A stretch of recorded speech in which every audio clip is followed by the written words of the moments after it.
Ah, yes, the Creek's favorite scene, F Your Mercy. Hoka, hey, Alita Army, welcome to the Alita live stream. Ah, yes, the Creek's favorite scene, F Your Mercy. Yeah, Chaos, if you could mute your, yeah, there we go. Anyway, like I said, Hoka, hey, Alita Army. Welcome to the Alita live stream of January 21st, 2022. How does Alita compare with Samus Aran? Where we discuss all things to do with the movie Alita Battle Angel, the source manga Gundam, and the greatly desired sequels.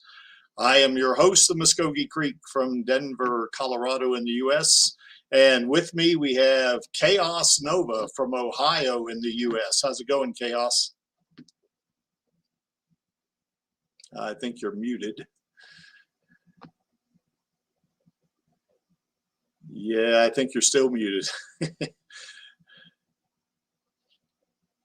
Might be having some audio issues there. Anyway, Chaos, I'm not sure.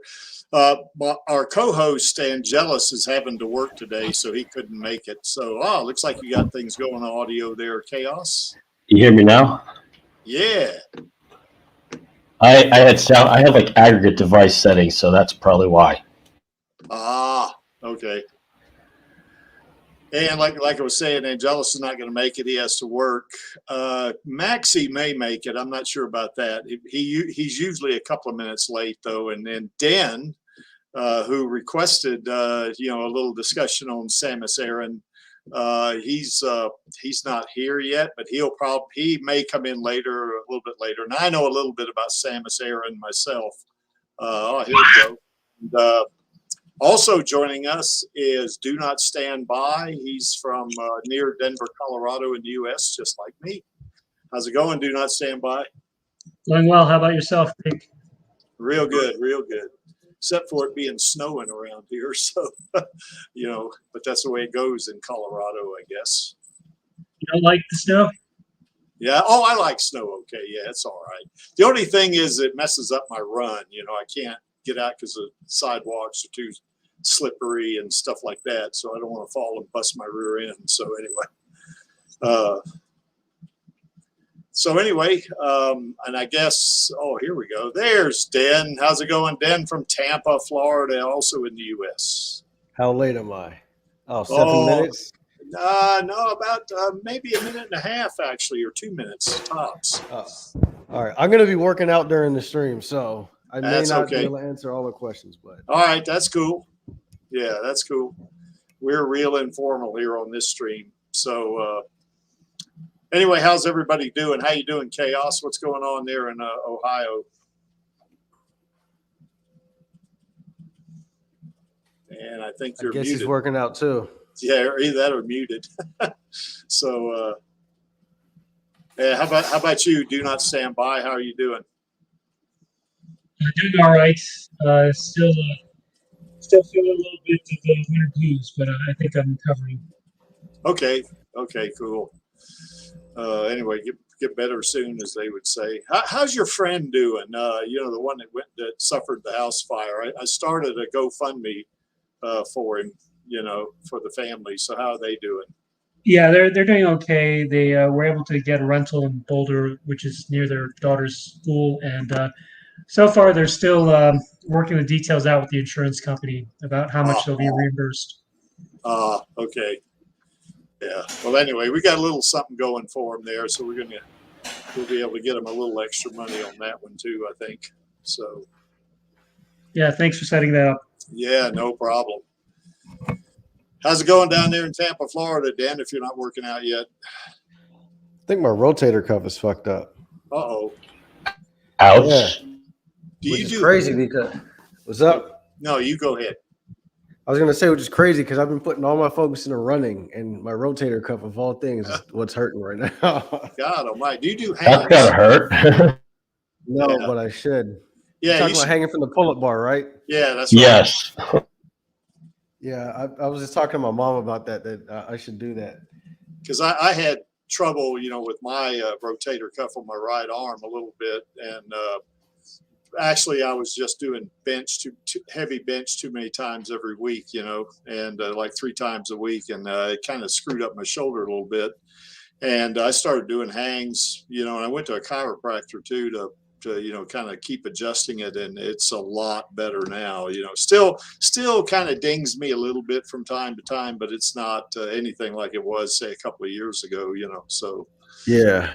I think part of it might be an imbalance too, because I do a lot of pushing, like bench press and push-ups, lots and lots of push-ups, yeah, but not too much pulling. The only pulling I do is pull-ups. So I yeah, just went and got myself one of those T-bars to put on your barbell, so I can do barbell yeah, rows and stuff. And so yeah. we're gonna see what I can do. You betcha. So any Samus fans on this stream, or am I the only one? No, I know a little bit about Samus. She's a Metroid character, and I played. Now I did some research on her too, because it's been so long since I played this game. I think it was like in the early 2000s, something like that, 2003, and I think I played the game once on my stepson's. I think he either, I can't remember if we had a Nintendo 64 or a Wii. I can't remember. I think it was a Wii, now that I think about it. Yeah, it would have had to be the Wii. She didn't get any games on the 64. They skipped straight from Super Nintendo to GameCube. Had a couple Game Boy games, a couple Game Boy Advance games. Yeah, he had it on. He had it on Game Boy. He had that, but I remember I played it, myself. And that had to be on the Wii, I guess. So it was a lot of fun, So okay. We're playing the newest one, Metroid Dread, right now, it's very addicting. Very addicting. Yeah. Good. Well, let's just jump. Well, let me ask Chaos and Do Not Stand By. Chaos, I'm pretty sure you know Samus Aran, don't you? I think he's still muted. So, well, how about you? Do Not Stand By. I don't know if you're probably like me. You're not a game player, but maybe you've heard of this character. Well, I'm not really an action game player, but I've heard of Samus. I sometimes wonder if Alita had a video game success like Metroid, if we'd be in a much easier situation in trying to get her a sequel now. Yeah, that could be, because there's a lot of shorts. There's actually I got them in the description here on the stream here. If you go down there, there's like one long movie, I guess, and then 3 shorts right behind it. So that in case you want to watch that, so I put that in the description, so you can check that out.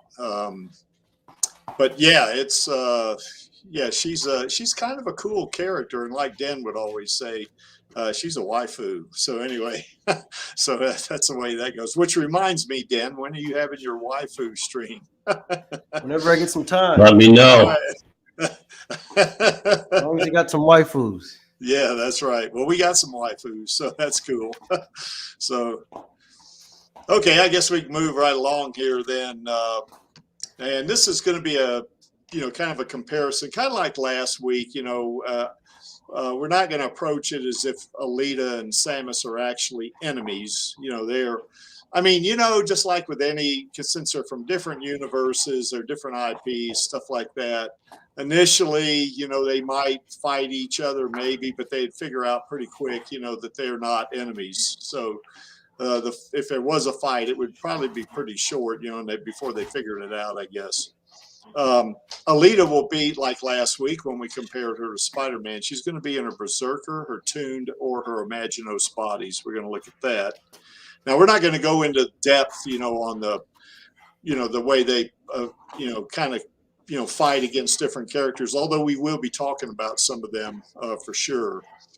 Samus is going to be in her Zero suit. And in case some of you don't know what that is, that's kind of like she doesn't get her armor? Oh, yeah, she's getting her armor. Yeah, she's getting the whole thing, Yeah, she's going to get all of it. But the Zero suit, I think, is pretty cool. So, well, the armor is too, because that helmet enables her to kind of shrink down into a little ball and get out of bad situations or get into areas that you would normally be able to get into, And so that's kind of a neat weapon that she has, to be able to get into those kind of areas. And of course, they're going to be fighting with all their capabilities and all their weapons and stuff like that. We're going to compare them, with all those. And this is going to be from the manga, the games themselves, and the movies. And there's, like I said, there's some shorts, that on YouTube. If you go in and type Samus Aran and Metroid or something like that, you'll get a ton of hits on that. So it's some pretty good content on Samus herself. So, any thought about that, guys? Oh, I have an interesting technology idea that would involve Samus' Zero Suit and a prototype device from the Gundam universe to turn a normal human into a Kuzler, because it would get around the cyborg barrier. But we can talk about that later. Okay, Samus isn't a normal human. No, because it requires metallic body parts to perform the Panzerkunst techniques to the fullest.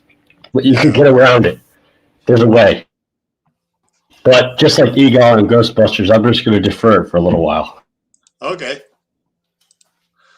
Oh, by the way, guys, I'm going to put this in the chat. If anybody wants to come on the stream, if you know a little bit about Samus, or you've played Metroid, any of the Metroid games, jump in here with us, and we're friendly here. We're not going to bite your head off or anything like that. And I'll tell you, if you jump in here about Samus, you're certainly going to know more about her than me, because like I said, I played this game about 20 years ago. So it's, on my stepson's Wii. So anyway, that's kind of the main thing there. So,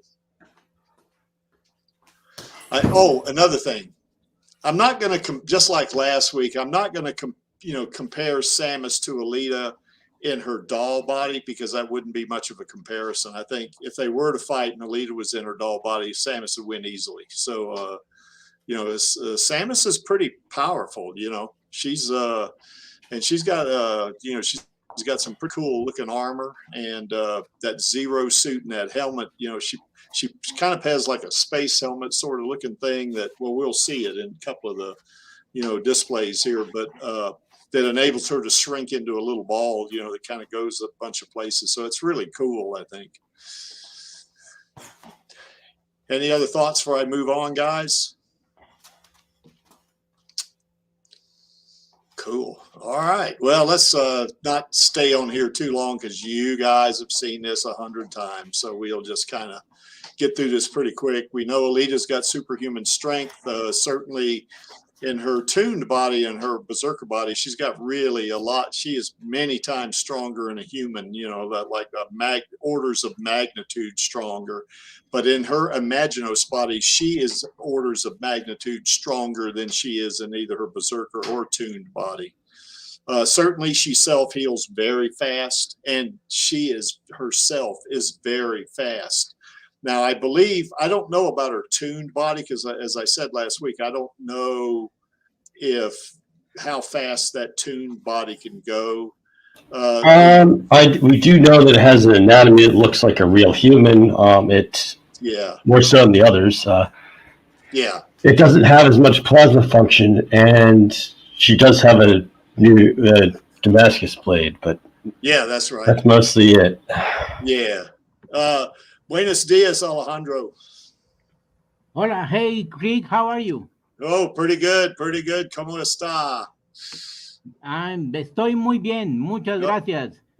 Contento de verlo de nuevo. Happy to see you again. Cool. You kind of extended my limited knowledge of Spanish there, but that's cool. Anyway, great. Yeah, welcome aboard. But Alita, in her berserker body, she can go Mach 6.8 according to the manga.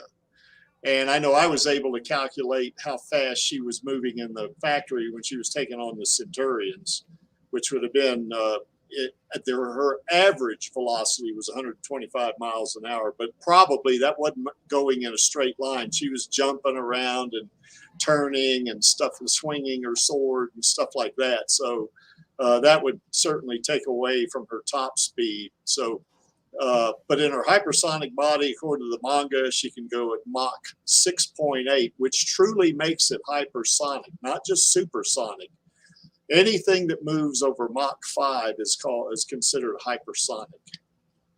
And in her Imaginos body, at least according to that one little side story at the end of, I think, chapter 2, I guess it was, of the OG, I guess. I guess it was chapter 2. Dan, you might know this better than me. It might be. No, that You're was talking about. Yeah, her Imaginos 1.0. That was in Last Order, though. That wasn't. Yeah. You're talking about when she goes near relativistic speeds. That's the last chapter of the OG. Yeah. Oh, last chapter. Then, okay. Yeah. There's an epilogue after that. Yeah, that's right. So anyway, but relativistic speeds are like insanely faster than even hypersonic speeds. I mean, it's, even if you were going like 10% the speed of light, which Alita can do faster than that, but you could run across the United States in 1 second. So that would be, or say, way faster than that.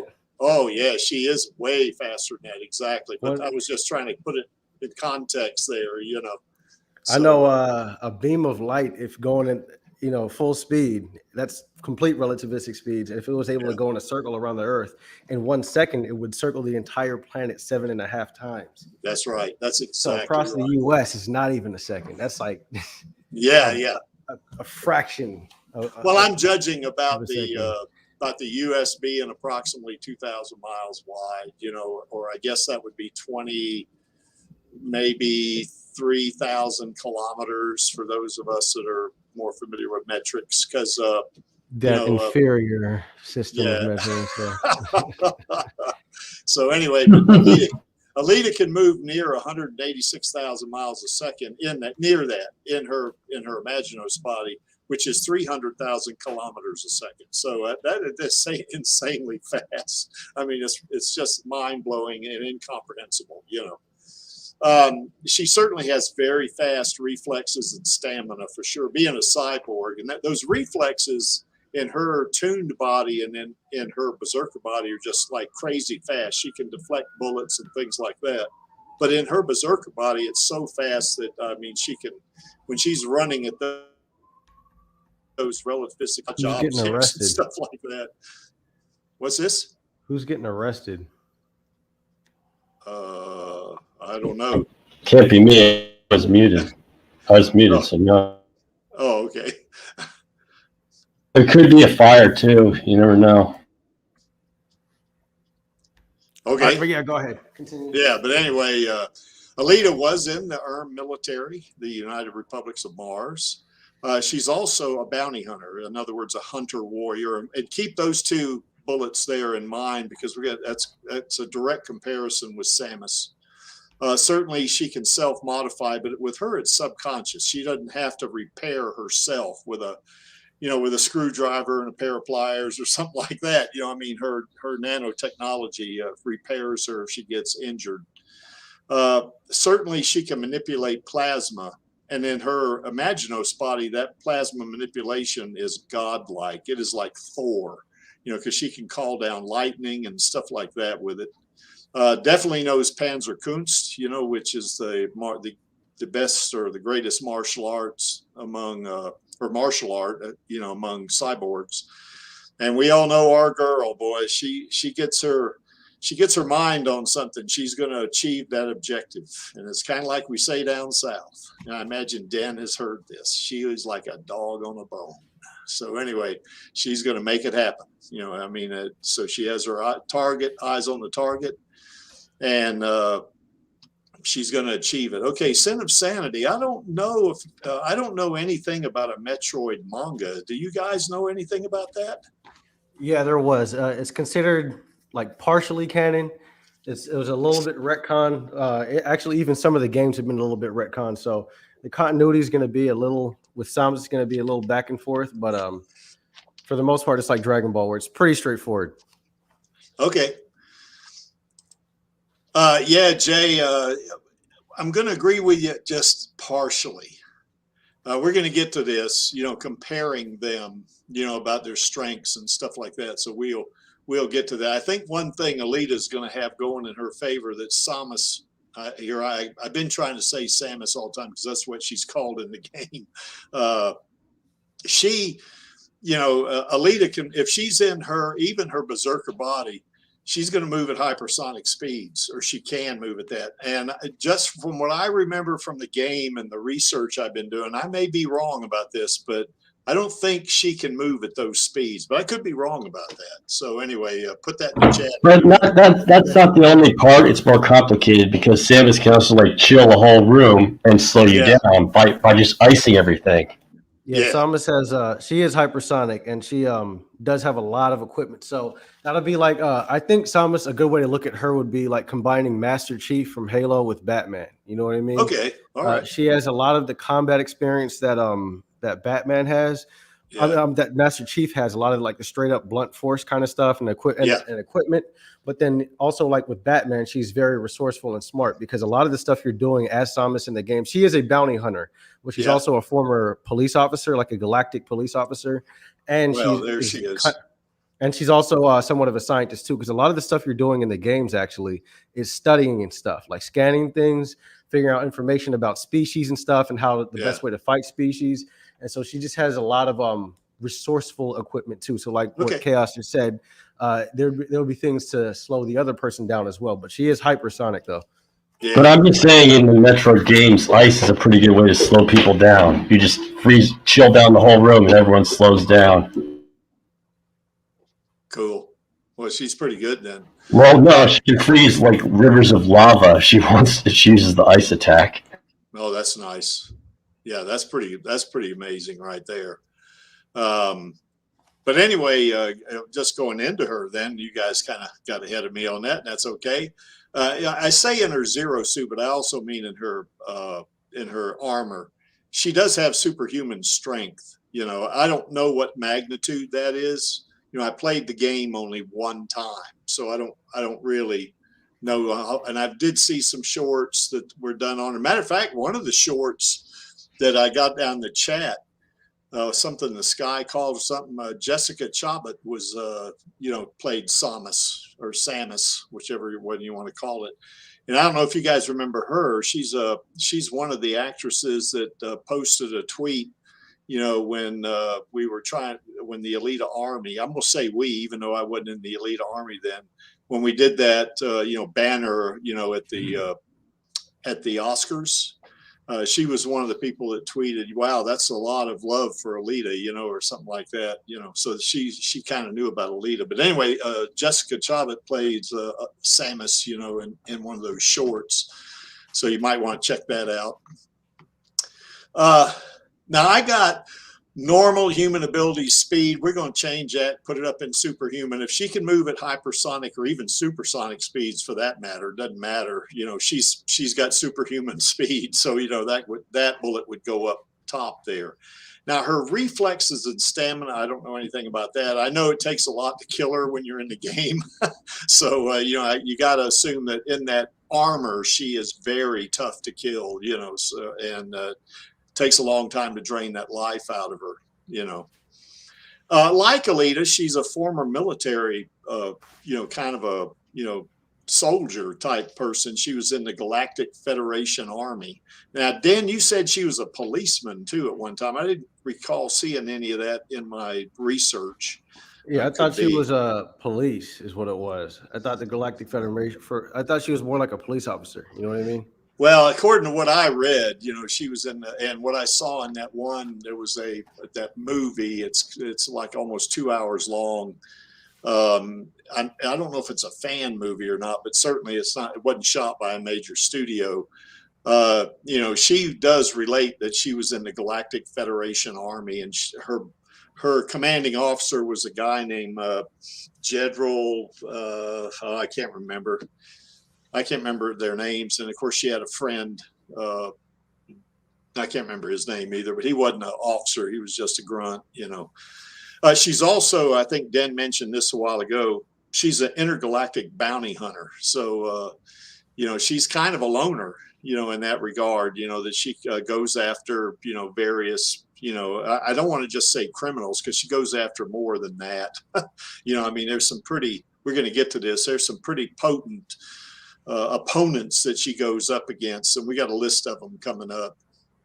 Now I got plasma cannon. You guys may know, is it plasma she shoots out of that cannon on her right arm there? It is. Yeah. But she can modify it. She can modify it to do the tractor beam, ice, missiles, super missile. Everything. Her missiles. She has all kinds of stuff. Like I said, my favorite is she curls up into a ball and just is immune to her own bombs that she just drops. Yeah, that is a cool capability they gave her. That's for sure. She's also a pilot. She has a spaceship she flies around, and doing her bounty hunting type thing. She's a great melee fighter. She's certainly a trained military, personnel. She actually knows how to, fight hand to hand and that kind of thing. And okay, Dan, I might mute you on that one. So, and like Alita, she's got some pretty persistent perseverance and determination, so she's a lot like our girl in that regard. So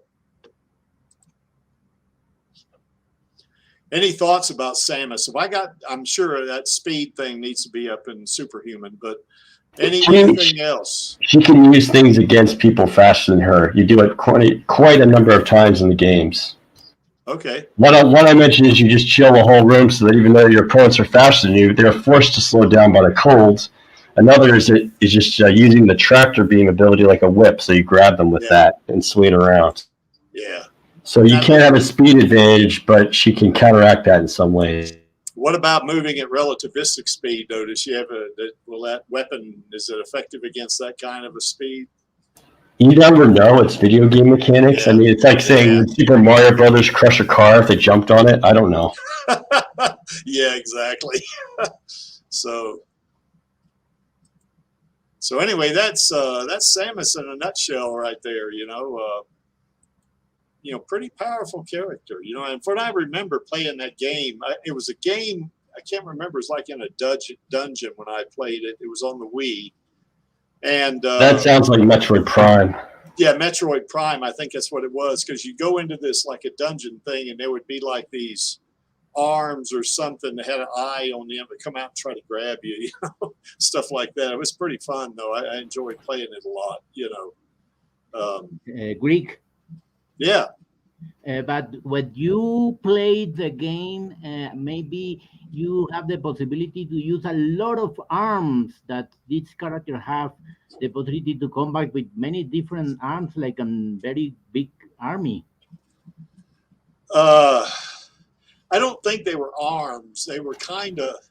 She modifies her existing gun, so she can shoot ice with it. She can shoot whatever the game has. There's also Phazon in the Prime series. Oh, I misunderstood when he said arms. I thought he meant arms, like coming out of the walls. I thought he meant weapons. The guns. Yeah, guns. I think she played with plasma too. Well, is that what it read from some text from the Wikipedia and another video? Yeah, she uses a lot of plasma. That's a big. That's what her main thing is. It's a plasma cannon. Yeah. And she can charge it up, kind of like a Kamehameha or Hadouken, and shoot she can shoot rapid fire, or she can shoot large, huge dumps of plasma. Yeah, because I remember when I played the game. Now this was a long time ago. My memory might not be 100% on this, but she could take that plasma cannon, put it near something to charge it up or to change what it can shoot. Right? I mean, from what I remember, she can do that. She can give it like a supercharge or something like that. Am I wrong about that? Or no, she could overcharge her plasma, kind of like I'd say like a large version of the plasma pistol in Halo. And missiles too. And the what, Alejandro? Missiles. Missiles. Yeah. Yeah, she's got the missiles. She's got some super bombs, like nuke kind of stuff, and she got all kind of things. Sure, it's very powerful. She's not only a waifu, but she's pretty powerful. So that's good. Now, I've seen versions of her as a blonde and versions of her as a redhead. Which one is she? No, she's a blonde with a mole under her lip. That is the canon official design for her. A lot of people have tried to redesign her, and the answer is no. The Japanese said, no, you are not redesigning Samus. But yeah, that was the reason why I decided to suggest her for a topic, because when I was looking at her, I was, it was back when I suggested the Shantae thing, and I also wanted to look at Samus, and I wanted to see how she would do against some other characters and stuff. And they had her beating people like Saitama, and I was like, Samus beating Saitama. Samus is more like grounded in reality. But then when I looked into it, they actually had her, like when I looked in some of the power scaling stuff. She's ridiculously strong, which is why I suggested her. Like she's she's up there. I'll definitely say, in my opinion, beating Berserker easily, up there with Imaginos, maybe even stronger. Okay. Well, from what of course, I know One Punch Man a lot better than I know Samus, but it's hard for me to believe she can beat One Punch Man. I mean, this is a guy that, beat up on Lord Boros, which is like Dark Side, in the DCEU. But who knows? Maybe Samus can beat up on Dark Side too, I guess. You gotta look. Maybe she can, because I didn't know how overpowered she was. Like I haven't played all of her games. You know what I mean? Yeah. I just found out recently in the last couple of weeks that she is really, really overpowered. But then at the same time, Saitama hasn't had a lot of feats. You know what I mean? Saitama's biggest feat in the show is splitting the clouds for like a couple thousand miles. You know what I mean? That's why a lot of people scale him. He did destroy that asteroid that was approaching Earth, and he punched through it. I don't know if you remember that. That's one of the early things he did. That's a pretty good feat.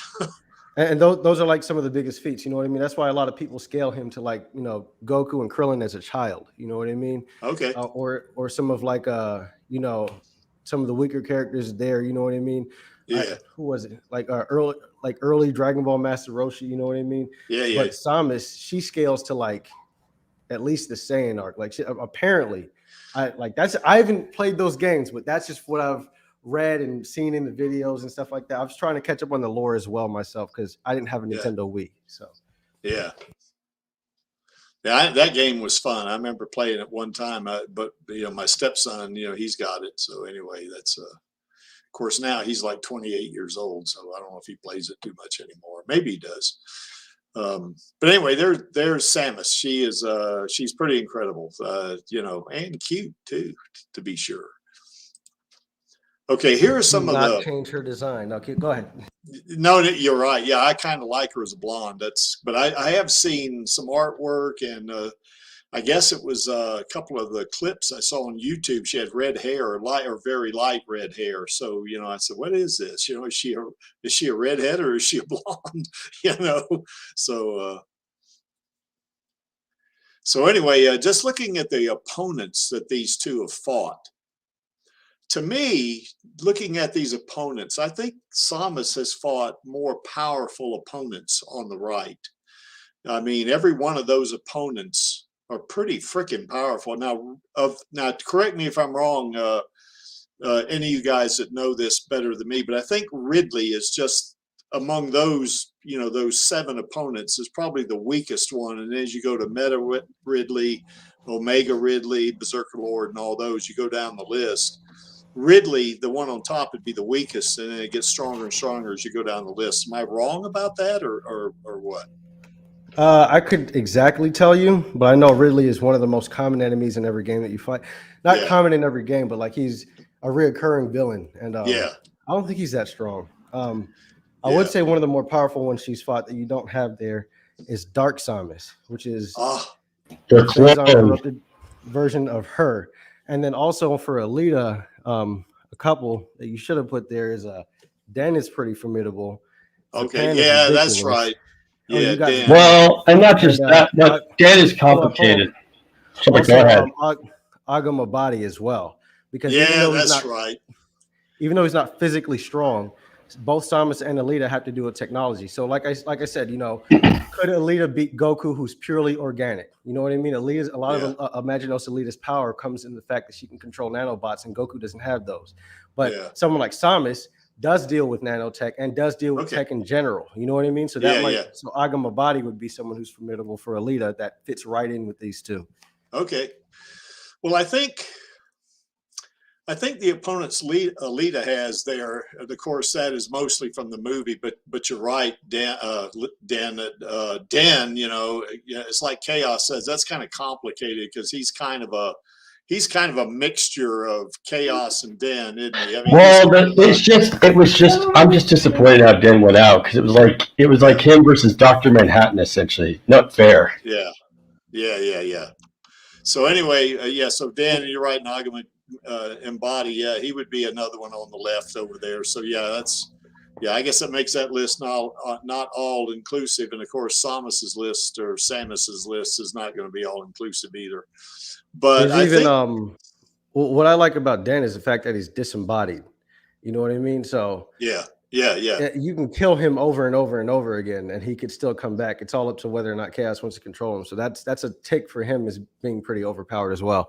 Yeah, and I left Nova off of there because even though Nova is her opponent in a lot of the manga, in a couple of cases he is actually supporting her. So it's kind of a mixture. He's kind of a gray area type guy, I think. Whereas opposed, say, Gerwishka, I mean, he's her mortal enemy, that type thing. So that's why I don't have him there. Certainly Toji is a very powerful opponent, so that would be, probably with some of those characters on the right that Samus has fought, then it would be, could fit right in there with some of them probably. I guess that Metroid Hatcher would probably be the most powerful opponent. Do you guys agree with that, or is a different one? From what I gathered, just doing research.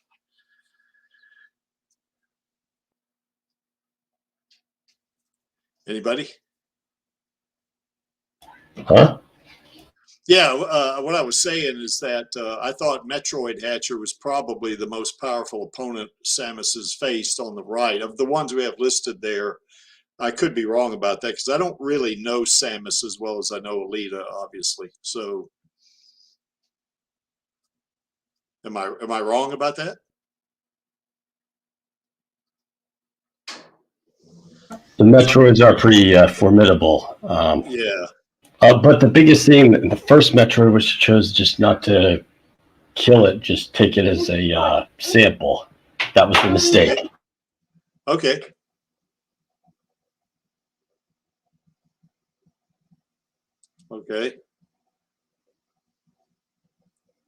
Yeah, Samus X, I don't know who that is, Jay. I might be wrong, about what, you can jump on the stream if you want. Tell us all about, I guess that'd be Dark Samus, wouldn't it? I suppose. I'm not sure. Hell, I'm gonna have to buy a console and start playing some of these games. So I don't have that right now, but any thoughts about this, guys? I mean, do you all agree with me that Samus's opponents, to me, appear to be a lot stronger than Alita's? Now, that doesn't mean she can automatically beat Alita. I mean, if a pro football team plays high school teams all the time, they're still a pro football team, and the weakest pro football team may not be able to beat them, even though they don't play, high school teams. So there you have it. So am I wrong about that?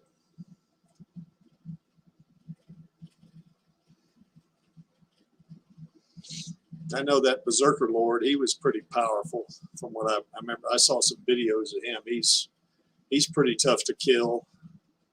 I think there was one clip I saw where Samus gets in a fight with him, and eventually, he's lost all of his life, I guess, or something. And they're on a space station or something like that. She shoots him with either a missile or the plasma gun. I'm not sure which, but anyway, he kind of falls off the platform, and as he's floating out of space, there was a spaceship going by, it ran into him and obliterated him. So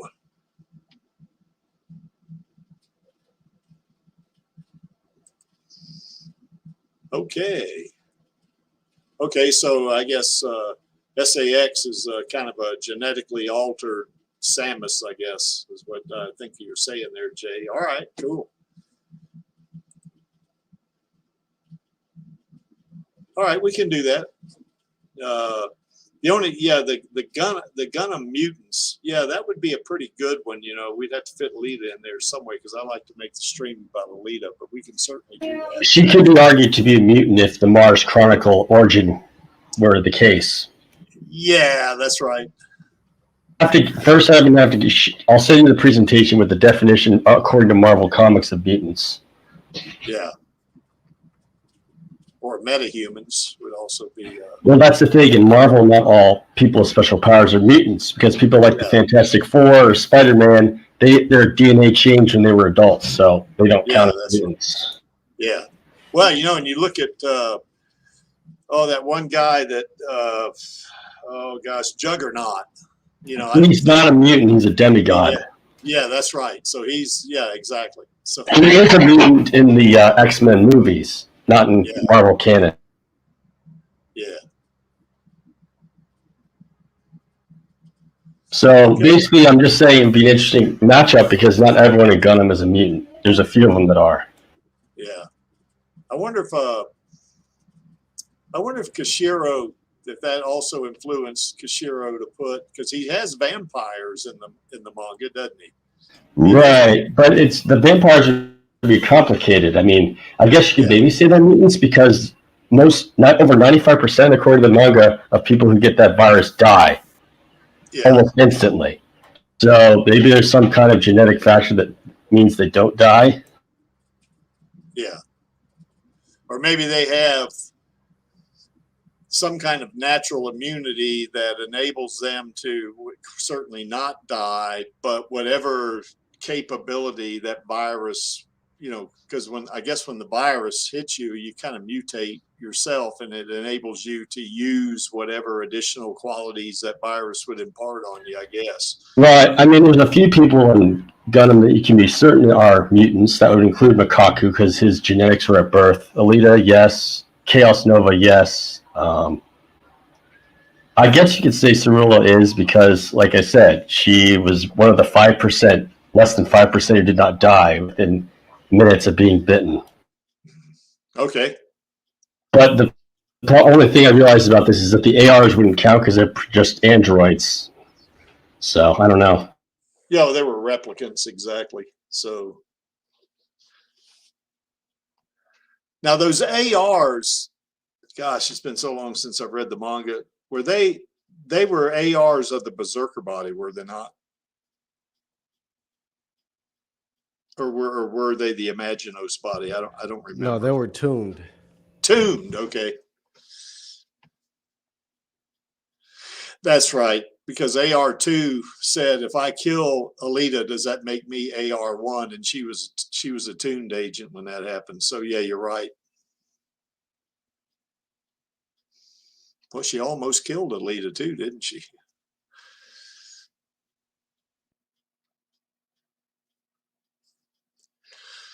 What?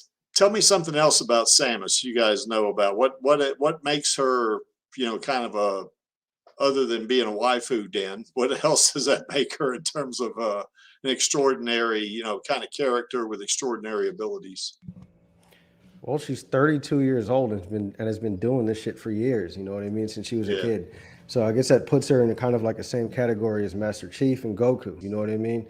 There's something to say that we've talked about many times about experience versus just raw training. It's why, you can train your combat troops to they're dead in the dirt, but it doesn't mean anything unless your combat troops has seen combat. You know what I mean? That is what determines the effectiveness of your fighting force. And the same thing comes with martial arts. You know what I mean? You can do all the punching in the air and punching bags all you want until you've been punched back. You know what I mean? None of that shit really matters. Yeah. So Samus has so Alita has also started since she was a child training, but Samus is older. So if they were the same age, I think they'd be about even. I don't know, man. I think Alita in her Imaginos bodies, I think she's in her early 30s, I think. So she'd be about the same age. Yeah, because we don't know for sure. It depends on how old she was when the manga started, because we know that she did 10 years. Well, Erica said 218. I'm just trying to make sense of that one.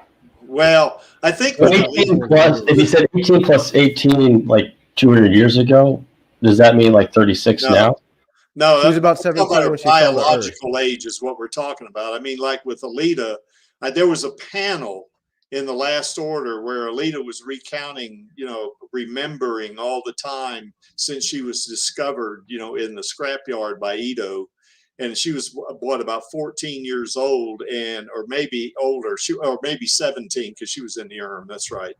So she was 17. 17 years old. I guess on Mars she was 17. Might have taken a year to get here. Whatever, Actually, sorry, I was wrong. 14, she said it was 14 years since she was discovered by Ito in the scrapyard. So that would put her in her very early 30s, maybe 32. So that's so well, then for Imaginos, they're about the same then. But all the other versions, I'm just saying that Samus has a lot of experience being, with the military, with the police, with bounty hunting, and the science stuff. So I think that is the answer you're looking for. What would make Samus extraordinary? That would be it. The fact that she's been doing these dangerous jobs for so long. Now, none of them touched Master Chief or Goku, who are in their 60s and still doing this shit. But you know what I mean? But being 32 years old and having a dangerous job or dangerous occupations and surviving it, that means something. The fact that you're not dead yet, right? Yeah, that's right. Well, Alita's got some of that military behind her too, and she fought in the war, but just from what I saw in the games and in the video clips, I think you're probably right. I think Samus probably does have a little bit of an edge on her in experience. I wouldn't say it's a lot big edge though. I would say it might be somewhat significant, but it's not going to be like an order of magnitude difference in experience. Could be wrong. If there's an edge, it would definitely be probably with earlier Alitas, because at the end of Last Order, she becomes a little bit wiser. Yeah. But with the earlier Alitas, even though she was experienced in training, she was still very naive, still very impulsive, still very emotional. Even then, in Chaos, his body was saying it to her, how he can basically weaponize her emotions against her. And she's still pretty emotional in Last Order. You see a lot of these introspective scenes. But Samus is mostly, not all games, but mostly been portrayed as pretty stoic. You know what I mean? And she's of course she's smart. You know what I mean? Yes. But, there was one game where a lot of people didn't like the depiction of her. That was one of the Wii games where she was a little bit more emotional. I don't mind it. I don't mind giving her some emotion and some character. That's what I liked about Alita. But But I would say that it would be, if anything is going against Alita, it would be naivety. You know what I mean? Yeah, especially in that, say, even the Berserker body. Because Maxie and I have had this discussion. He believes that Alita's about 19 years old in the Berserker body, whereas, and I kind of agree with him, except her maturity level when she was on the tube with, with Hugo, I think was greater than 19. I think she was probably in her early 20s in terms of her mental, maturity, but I think you're right. I think that's still pretty young, and that's still pretty, there's probably going to be some naivete there that's going to get her if she comes up against a more experienced opponent, which is what Samus would be, so. I don't see Samus as the kind of person that plays dirty though. And I'm just saying the worst enemies of Alita don't go right at her. They go at people she cares about. Yeah. We're talking about plays dirty. The age of the hurt of the Alita. Do you remember the Dr. Ito when she's checking her hair? He says that her hair is about 10 years older, so it's very young. And I think the body, or the doll body of the Alita, in some way, changed her mind to a girl, right? In the moment that she change the body for Berserker body, her age changed and she's grown older. Because the mind adapt to the body, as North Gerhard said. She's older than you thought. So I think it's a correlation between the mind and the kind of body, and she's growing during the film from the teenage girl to the adult girl. That's something that's actually in the manga, where if you change bodies, your mind adapts to it. That's something that Grishka goes through, and I think Zex goes through as well. Yeah, and I think with Alita, you remember Gerhard said that, you know, when she was on the table, when they kind of, you know, united her with the berserker body, she said, looks like she's a little older than you thought, you know, and there she was probably 19, maybe, you know, maybe 20, you know, something like that. And then, of course, I think later on, as she, you know, was, I guess you'd call it wearing, as she was wearing the berserker body, you know, her maturity increased as time goes on pretty quick, you know. But yeah, I think in her berserker body, especially on the supply tube, she's in her early 20s, and that's still pretty young. You know, that's not, you know, that's not the Alita that's in her, you know, Imaginos 2.1 body for sure. You know. And going to say, connecting to something that Chaos said just a couple of minutes ago, that Samus might play dirty. Here's the thing about Samus. You know, she can play both sides of the fence. This is kind of similar to Alita as well. Samus is operating as a bounty hunter. You know what I mean? Not exactly the most, not considered the most moral job in the world. You know what I mean? So yeah, she can kind of like the way when Alita was attuned, she was a bounty hunter as well. And as a hunter warrior, she was a bounty hunter as well. Yep. So I think they both. I wouldn't expect either one to play dirty, but both of them likely can if they need to. Well, they would do what it would take to win, wouldn't they? It seems to me. It's kind of, remember, it's like, Dan, it was like that discussion we had about Ant-Man being able to beat Thanos. Remember, he can go up inside Thanos. Yeah, just go up inside his booty, you know what I mean? Yeah, and then expand, you know. That's why they had to take Ant-Man and Doctor Strange out of those movies, because they're too overpowered. Yeah. Well, Doctor Strange, I guess that one guy, you know, I can't remember, that magician that Thanos had was able to capture him, you know, so you know, I don't know about him, but yeah, he's pretty OP himself. But you know, Ant-Man, I think you're right. I think, yeah, he goes down, he shrinks down to, you know, molecular size, goes up inside somebody and just expands. You know, they're gonna blow apart. So you know, that's pretty good. I mean, Thanos has to eat every now and then, right? You know, just hop on one of his burgers and then get big. Yeah, I'd prefer that method over the other one. So. Do not stand by. Any thoughts about this? About, you know, Alita's chances being compared with Samus? Yeah, well, my thought is that Alita, there is a version of Alita where she becomes human. I wonder if there'd be a future storyline about her, and if she could become kind of like Samus in that she relies on external power armor rather than her innate cyborg abilities. That the Alita that we follow in the Last Order has. That's what I was mentioning earlier.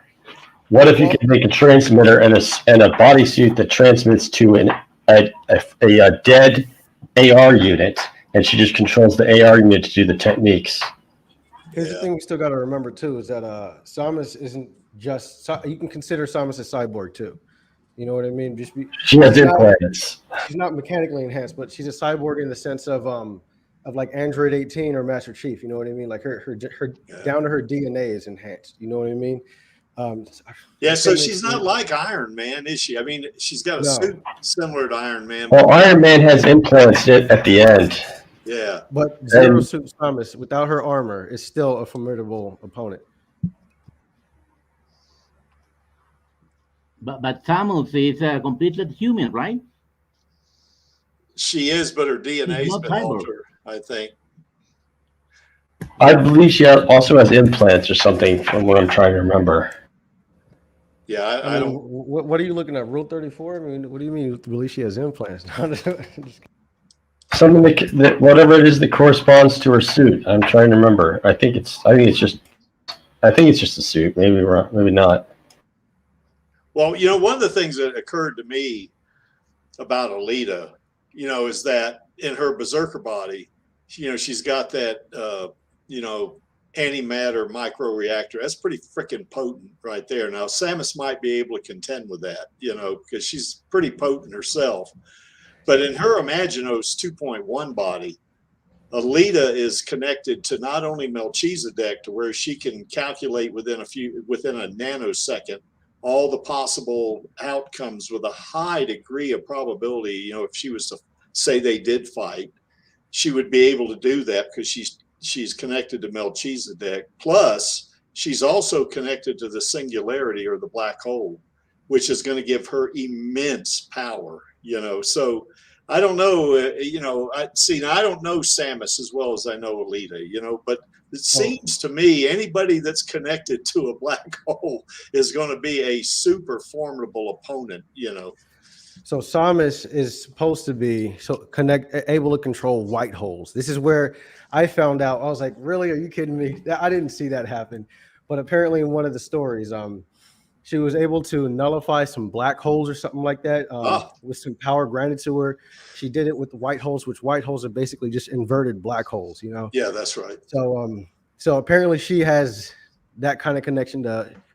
It was apparently with some black hole that was going to absorb the whole universe. That's why some people are putting her at universe tier, and I'm like, that's a little bit rich, but if she did it, she did it. If she did the feat, you know what I mean? So yeah, apparently she was able to annihilate some universe tier black hole with the universe tier white hole.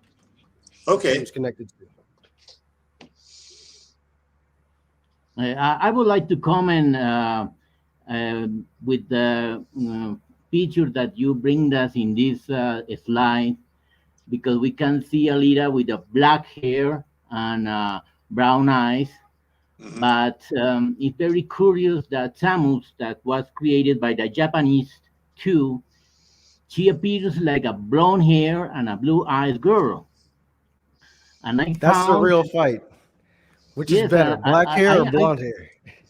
Sure, but the question is that I found in a video in internet that this difference of the two women is because in the games, the Samus take out his helmet and his suit, and in Europe and North America, people who's designing the character of the woman changed created the woman with a blonde hair and a blue eyes, like an American and European woman, very different to Alita, that is more close to a Japanese woman, in fact.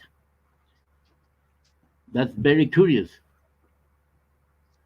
Yeah, Sin of Sanity brought up something pretty interesting, is that, Samus, whether you're talking about Samus or Alita, either one of them can out deadlift any of us. Of course, they're fictional characters, obviously. They really can't out deadlift us because they're not real.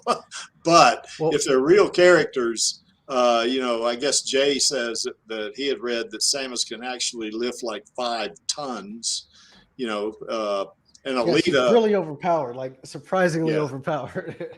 Yeah, well, I actually calculated just from 1 feet, and I think Alita's stronger in this, but she could deadlift 4,300 pounds, which is a little over 2 tons. And I think she's stronger than that, because that was just in her berserker body. I don't know I have no clue what she can do in her Imaginos 2.1 body. My sense is it's going to be a lot more than 5 tons, but who knows, because we don't really have anything to gauge that on. But either way, I think, Dan, either one of these two could out bench press or out deadlift you or I both combined, probably.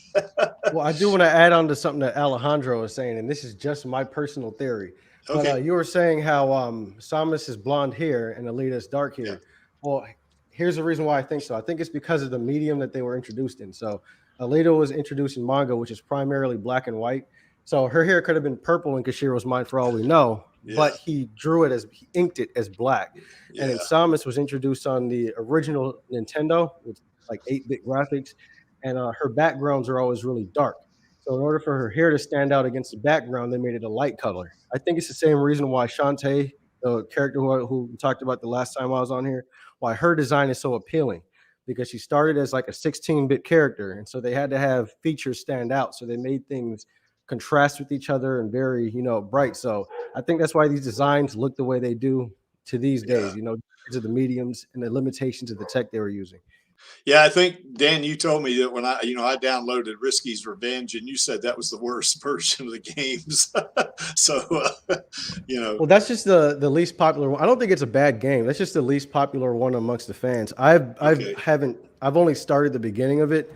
I haven't finished it at all because I'm playing the other ones. Yeah. But yeah, that's just the least popular one amongst the fans. So yeah, looks weird.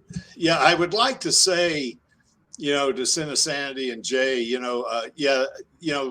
both Alita and Samus are pretty strong. There's no doubt about it. If they can bench anything like 5 tons or even 1 ton or whatever it is, that's insanely powerful. But yeah, she is not Superman, even if they can deadlift 5 tons, because Superman, at least in one of the comic books, which I haven't read, but I've actually read an account of it, was actually able to move the earth. And he's also been able to move the moon in such a way that I think it captured an asteroid or something like that. That is insane, ridiculous strength. That is millions and billions of tons is what that is. So, neither one of these two are anywhere near as strong as Superman, So, and no, Angelus, Samus does not suck. She's really cool, I think. Now, the Creek likes Alita the best, but Samus is cool. There's no doubt.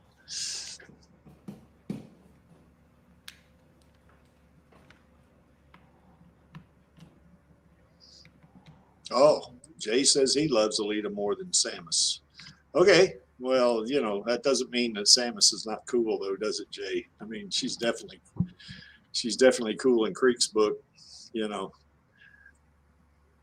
That was one thing, Dan. There was a debate, I guess, that I saw about, it was a video on YouTube about some of the fans finally discovering that Samus is a woman. Have you seen that video? And it just shocked them, And I remember when I played the game years ago, I didn't play all the way through it. I didn't know if she was a man or a woman, So video from like 1989. No, man, like from 2003 or something like that. Really? Now, I guess when you look at that waistline and those, that kind of stuff, yeah, okay, yeah, I should have got a hint, I guess, from that. But yeah. So, but anyway. But I think the principal difference between the two women is that Samus, that was created for a game, is more closer to a killing machine, and Alita is more closer to a real woman with emotions and hearts and feelings. They are very different characters in that way. Yeah, I think with Samus, though, I think she does have some human feelings, because she had that one friend that was a general that she almost considered like a father figure. And I can't remember his name. Dan, you got to help me out here. You or Chaos, or one of you, and do not stand by if you know. And, she also had another friend that she served with in the military, that he was a grunt. He might have been a squad leader or something like that, but I can't remember his name either. So, so she had feelings for them. So I don't think she's an emotionless, kind of killing machine. I mean, she's definitely a killing machine. There's no doubt about it. But I think she does have some feelings. That's. I would say. That's right, Sandy. That's General Adam Malkovich. Yeah, that's right. I would say the difference is not that Samus doesn't have the feelings, that she's more professional oriented. You know what I mean? Whereas Alita didn't really have any professions after she fell from Zalem. You know what I mean? She was a hunter warrior, not really a professional kind of thing. She was a motorball player, which, I mean, you got to be a savage. You're more like a hockey player when you're playing motorball. Well, she was a professional at motorball, though. She's in a pro league, but I mean, hockey dudes are like punching the shit out of each other and all that shit. Like boxing, you know what I mean? Or MMA. Either like the UFC does not have any standards of how you should act outside of the octagon. You know what I mean? Conor McGregor's sniffing coke off hookers' asses and throwing chairs at buses and stuff. So you know what I mean? So I'm just saying, like, professional as in, like, not that she wasn't a professional, but professional as in, like, a code of ethics, a kind of standard of being, like, Alita was never constrained by a suit and tie, basically, by a uniform. I guess Tuned would be the closest. But even then, she was out in the field all the time. You know what I mean? So, and Sanity, that second guy that I mentioned, I cannot think of his name, but I know he's a black dude. He's a grunt. He may be a squad leader or something like that. And I cannot remember that guy's name. But there was a guy there. I saw that in. I think that's from the manga. Right? Could be. Because I don't know. So. Well, building on Alejandro's point, I also think that Alita's conflicts are more personal. Even when she's battling enemies, there's more of a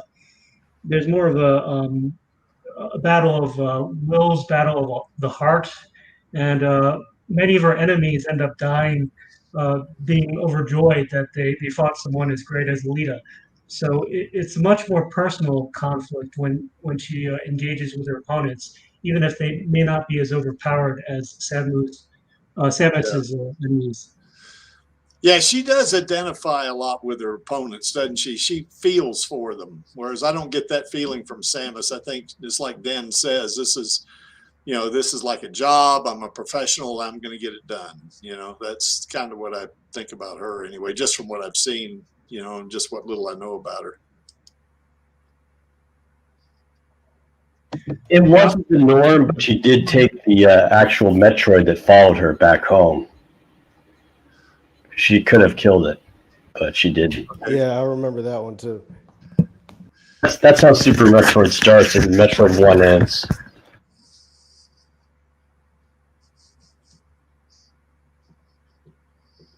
Yeah, Jay says Samus doesn't give a damn. From what I've seen, just those clips that I've got in the description, and just from what little I know from the game and the research I've done, yeah, I won't say she's emotionless, but her emotions are definitely in check, aren't they? I mean, if she's going after a target, she's not like Alita. She's not going to, kind of identify with them or. Yeah, she cares. She's more like Master Chief, a person of very few words. So in Metroid Dread, there's a scene where one of the Chozo old guys is asking for her help, and she makes a promise that she'll help him, and that's literally the only thing she said so far in the game. Yeah, like one line, but you know what I mean. Like she is like Master Chief, or at least how he was in the first 3 Halo games. You know what I mean? Just a person of very few words. They care, but so there's like a scene of Master Chief where he sees a bunch of his allies die in front of him, and the only thing he literally says is, "We have to move." That's kind of like Samus, but of course he has to deal with it on his own later. Yeah, I know that guy, Sin of Sanity. The name of that second guy that I can't remember his name. It's in that first clip, down the description. When it's kind of like you were saying, they were on that starship, I guess, where all those little bugs came out of the wall or something like that. And they started shooting them, or something like this, but he was on that ship with Adam Malkovich, the general. So, hey, Vladi, how's it going, man?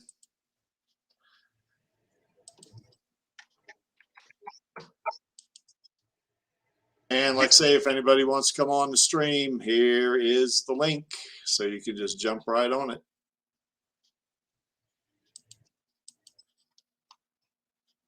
Now, when Samus is a bounty hunter, I remember seeing something about, she teams up with this squad, of military folks, in which that General Malkovich is there, that she hadn't taken orders from anybody for like years, since she was young, is what I think the way she put it. And now she's working with this squad, and she agrees to follow the general's orders, who she knew him anyway. But, I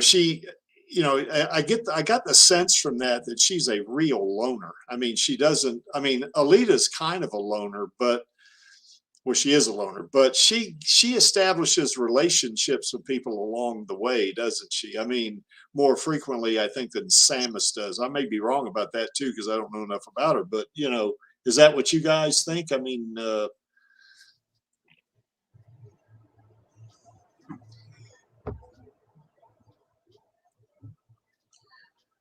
yeah, the conclusion of the first 9 volumes, it really was a conclusion of Alita remembering all the people that she met along the way and being willing to sacrifice herself for all the folks. It was a very personal thing for her to make that final sacrifice to save all the people that she knew.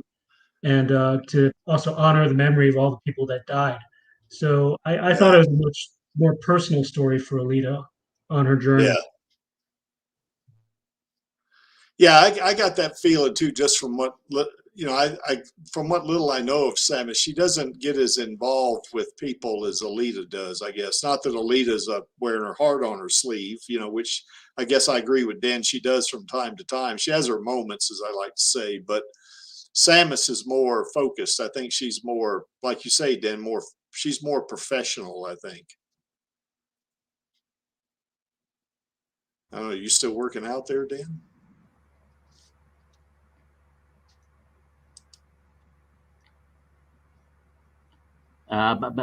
Greek, but I think Alita is warmer in his character than Samus. Samus, for many people, is a very cold girl. In fact, only completing the missions and killing everything he moves. Yeah. Well, I know there's been a couple of movie shorts on her where they try to give her a little bit of a personality, I guess you could call it,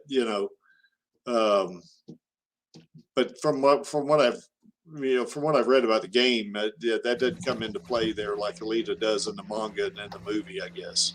Samus has been warm and friendly, but there was some fan backlash to it. Not warm and friendly, I mean warm and effeminate. Like she would have feminine qualities where she's very, very caring and stuff like that. There was some fan backlash to it. I don't know. I think some of the backlash was a little bit overstated. You know what I mean? Here's the thing about Samus. Canonically, to me, I guess in my head canon would be that on the surface she's like Master Chief. Very professional. Very short. But then, of course, she still. I guess it would be like a more extreme version of Alita. You know what I mean? Alita has the hard part of her and then the soft part of her. Samus kind of like that. I think Sin and Sanity has a comment actually. Other M is the game where she has more directly working with the squad. The rest of the games make you feel alone, heavily based. Yeah, so that's the thing about Samus is that in her games, they don't really give you a lot of chance for characterization. You know what I mean? There's not a lot of like heavy cutscenes. I know there was a couple. I think it was Metroid Prime 3 or is it Other M, where she had a very heavy. They're trying to make a lot of connections with other people and stuff like that. Now that might have been the one where they had a lot of backlash to it. But yeah, so she does have her moments where she cares and stuff like that. But so the fans didn't like that about her, huh? Some fans. It's the same people that think Shantae is too sexy, think Alita's boobs are too big, and think Dead or Alive is too sexy of a game. It's people who basically claim to love women but actually hate everything that women are. Yeah. God Almighty. Yeah. Be something if you could just enjoy something, isn't it? that'd be something if you could do that. She was a little bit out of character, but at the same time, it wasn't. It was a little bit overstated. You know what I mean? I think that was because the game was actually made by. I think it was made by Team Ninja, if I'm correct. Those are the same people who made the Dead or Alive games. And, okay. That's the waifu game I talk about sometimes. Okay. But yeah, I think it was just a little bit of backlash to that. But in my mind, that's what she is. You know what I mean? She's very professional, kind of tough exterior, hard interior. I mean, soft interior. You know what I mean? Not soft in the way of gonna break down, but kind of the same thing Alita is. That's what Alita struggled with for most of the manga, was the fact that she's always put in these hard situations because she's the one that can deal with them. However, she does break down a lot on the inside. Yeah, she does. We never see Samus break down or anything like that. At least not in the games that I played. But Well, Alita actually wanted to die, didn't she? At one point, she a couple times. Yeah, exactly. She was just wanted it over with. And she just wanted to see Ito again. She wanted to see Hugo again. I mean, spoiler alert. That's basically the ending of the first manga. Is that's suicide. Right. You know what I mean? And her being, I guess, sad and happy, like a bittersweet ending for her. You know what I mean? Well, she does snap out of it, I guess, but no, she killed herself. That's how she snapped out of it. She died. Well, she turned into a fucking rose. Okay. She turned into the rose, and then that's when you get then it created the biological Alita. Well, I know one time she was killed by that baby bomb. I know that. So yeah, she died there too, and that was also exploiting her emotionality. You know what I mean? That was not Ito. Nova exploiting her emotionality. Right. And then that's when she said, "I can't do this anymore," and then realized it wasn't a kid, it was a bomb. Yeah. But, that's right. Nova got her DNA, didn't he? Kind of, and some other parts, I guess, help reassemble her, in that Imaginos 1.0 body, I guess. Yeah, that's what I was saying, Cincinnati. A lot of fans that had a lot of fans backlashed, and that's what. But what I'm saying is because I think that it was overstated. I think the backlash was overstated. They were trying to give her more character because the games are slightly different. I mean, it's kind of the same formula, but if I'm correct, it's not the same 2D side-scrolling SNES game. So I think they were just trying to give her a little bit more character. Yeah. I don't think it was all bad. I know it's one of the least popular games in the series, but I think, like I said, it was overstated, and there was a lot of people. I don't know if you've watched a lot of reviews for that game. There's a lot of people who really didn't like that game for the reasons I stated. The same people who reviewed Shantae and said she was too sexy because she wears a bikini top. It's just, it's very strange. Yes, it's very strange. Like I said, the same people who sometimes say that they want to defend women are out there, want to take away the things that make them women. Well, it'd be neat though if we got an Alita game, wouldn't it? I mean, we have one already. Chaos plays it, I guess, the Martian Chronicle or the Martian Memory game, rather. But if we could get a really good Alita Battle Angel game, a more modern one, not that one, but more modern one, kind of like the Metroid games are, the more modern Metroid games. That might help us get a sequel, I think.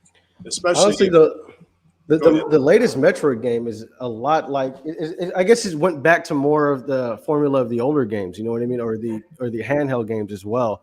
So like I've been saying this forever. Metroid is a great thing to look at when it comes to an Alita game, because, and what you're saying is correct. We could get more eyes on the franchise to get a sequel. But the thing about it is that if an Alita game does come out, I wouldn't want a AAA studio to touch it. Keep your fucking hands off of it. Look at, I guess maybe either a Japanese studio, those can be considered AAA too, but like a Japanese studio or an indie studio. The people who made Shantae, or I know the Japanese contract Metroid games out to other studios, the smaller studios. It's one of those studios or something like that. But the guys who make the Call of Duties and all that shit, keep them away from it. All they're gonna do is absolutely rape the game. You know what I mean? It'll be horrible, filled with microtransactions and things like that. They'll just ruin it. Yeah, I know. One thing I'd love to do is I'd love to produce an Alita, kind of an anime type manga, kind of around the manga, or at least use that as the basis, but put together a fan made anime, for maybe 5 minutes or something like that, just for us in the Alita army anyway. So. Yeah, no, I agree with that. I definitely agree with that. I would definitely. I told you I would want to lend my services to the editing to that if you want to. But go ahead. I was gonna say real quick, going back to what Cincinnati was saying. So the backlash, like I said, I think it was a little bit overstated. Here's the thing, though. I don't mind what they did with Samus, or what they're at least going for with Samus. You know what I mean? Giving her a little bit more character, only because, like I said, the format of the games were just slightly different. The fact that, like I said, it's not on a SNES 2D, they couldn't really do much with their character then. It's like what they did with Breath of the Wild. You know what I mean? That's kind of seems like that's what they were going for, but they didn't really accomplish it. They gave characters a little bit more to say and stuff like that. A lot of these other characters didn't have a lot to say because of the limits of the technology at the time. And I get it, Samus, Metroid Prime, GameCube, and all that stuff also didn't have a lot to say as well. But like I said, I don't know. I just really don't mind it. And the backlash was absolutely overstated. And I kind of like some of those elements to be there. Yeah, it'd be neat to get a good Alita game. That's for sure. One thing I've said several times too is that I wish somebody would translate that Martian Memory game. Translate it to English, in other languages. Granted, it's in Japanese, and old Chaos is really good at picking the right weapon and the right power up, stuff like this. But why can't that be English?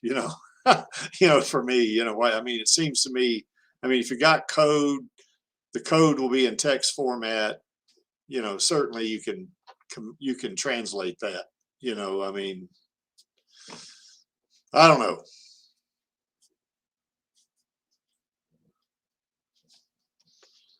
Well, anyway, just to kind of put this thing into context here, I guess the comparison itself, just looking at this now, I think, Sam, in a very real way, Alita, I got TR Cyborg there for strength. She's superhuman too. She has that kind of strength.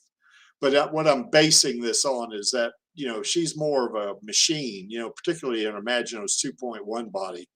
The only organic part of her might be her skin, maybe, because she's got a brain chip and all this kind of good stuff. Samus she's kind of a genetically altered human, and she has some superhuman qualities for sure, And I wasn't, no, I got advanced tech up there. I wasn't sure that if Samus had nanotech or not. I know Alita does for sure. But I do know Samus is at the very least got advanced tech. Does she have nanotech also? You guys that know about Samus, is she, a lot of her, technology based on nanites or what?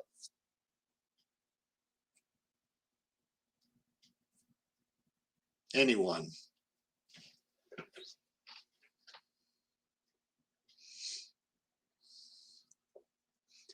Do you know Do Not Stand By? I don't know, but does she have any self-healing? Maybe use the nano. I don't get that feeling that she does. I mean, I don't know about the self-healing. I mean, maybe she does. I don't know. But I do remember seeing a clip from a game where she was talking about how she had to get to one of the bases or something like that so she could repair her armor. Now, the big deal about that is that Alita doesn't have to do that. Alita, she self-repairs. Whereas Samus, it seems like she has to go somewhere to get her tech repaired. And that's what I guess I saw that. I can't remember what clip it was, but, she had to get in her spaceship and fly off to go to this, to some base or something to get her armor or suit, repaired. So, which tells me that that if she does have nanites, that's not one of their capabilities to self-repair, Yeah, that would be an advantage for Alita then in a long drawn out conflict where Samus has to retreat in order to repair her equipment. Alita could just keep going. Yeah. So yeah, that's kind of what I thought. And I may be wrong. Den, I guess, is working out, so he can't tell us. But once again, I don't think they would fight. Oh, here we go. Sin Sanity's got something that she does use nano machines. Yeah, okay, Sin Sanity, that's pretty cool. But I still didn't see where she has that self-repair type situation, at least subconsciously. She may be able to repair herself, but she has to do it with intent.